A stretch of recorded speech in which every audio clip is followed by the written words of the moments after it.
Hello, I'm CG Ian. This is a quick video to show how to set A4 size in Canva. After setting Canva, we can go to the button Create a Design. To create a design page, click it, and then we can search A4. So there are suggestions to choose document for A4 size in landscape, or we can choose the document in A4 size in portrait. If you click it, we can create a document in A4 size.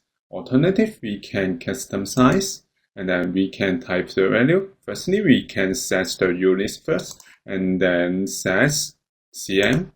I will use 29.7 in width and 21 in height.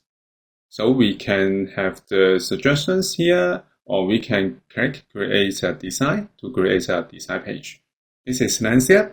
If you want to make it portrait, we can type 21 in width and 29.7 in height. So we can have the portrait A4 size design page. So click it to create a new design page in A4 size. So this is how we can set A4 size in Canva. Thank you for watching this video. Hope this helped.